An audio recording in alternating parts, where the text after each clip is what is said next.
नमस्कार। विशेषच्या या भागामध्ये आपल्या सगळ्यांचं स्वागत। मी प्रसाद काथे। माजी मंत्री आणि वंजारी नेता धनंजय मुंडे यांच्या मागे लागलेल्या कटकटी काहीशा कमी होताना दिसतात। करुणा शर्मा मुंडे यांना द्यायच्या रकमेच्या प्रकरणामध्ये धनंजय मुंडे यांना दिलासा मिळालाय। एकीकडे संतोष देशमुख प्रकरण आणि दुसरीकडे करुणा शर्मा यांची न्यायालयीन लढाई धनुभाऊंना पुरती बेरोजगार करून गेली, बेजारही करून गेली।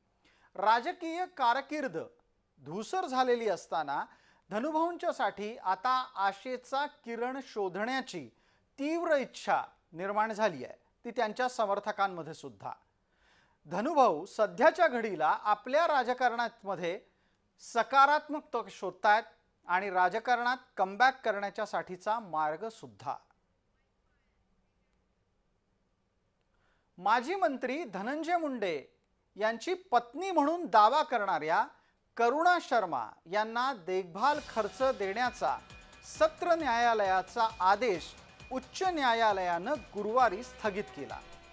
न्यायमूर्ती मंजुषा देशपांडे यांच्या एकलपीठाच्या समोर करुणा मुंडे यांना मिळालेल्या आदेशाच्या विरोधात निकाल लागला।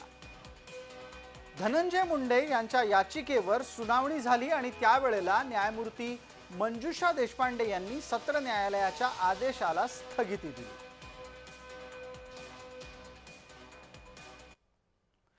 एकदा हे प्रकरण आतापर्यंत कुठल्या वळणावर पोहोचलंय ते लक्षात घ्या।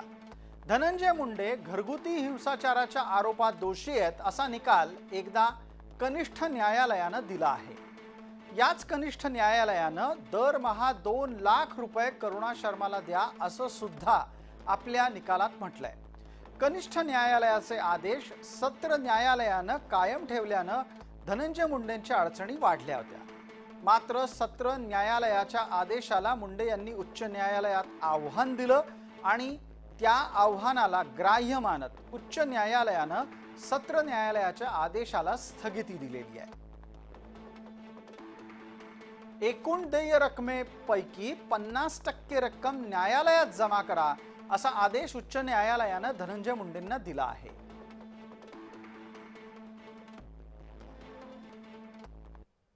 धनंजय मुंडेंनी जे खालचे कोर्टामध्ये ऑर्डर झालेली आहे मेंटेनन्स देण्यासाठी, त्याच्यामध्ये मेंटेनन्स नाही द्यायचा आहे आणि मी फायनान्शियली स्ट्रॉंग आहे, त्याच्यामध्ये ते ऑर्डर जे खालचे 2 कोर्टाचे ऑर्डर क्वॅश करण्यासाठी, स्टे आणण्यासाठी धनंजय मुंडेंनी हायकोर्टामध्ये दाद मागितली आहे। 50% माझी आणि 100% मुलीची जे रक्कम आहे ते कमी ते कमी 75% असते, ते पूर्ण रक्कम 4 आठवड्यामध्ये देण्याचा आदेश माननीय न्यायाधीश मॅडमनी दिलेला आहे।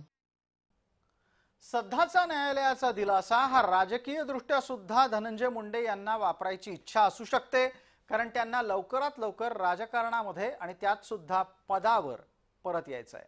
बीडच्या राजकारणाच्यासाठी सुद्धा धनंजय मुंडे प्रभावी होण्याचा प्रयत्न करतात। विशेषच्या या भागामध्ये तुर्तास इतकंच। आपण पाहत रहा फक्त जय महाराष्ट्र।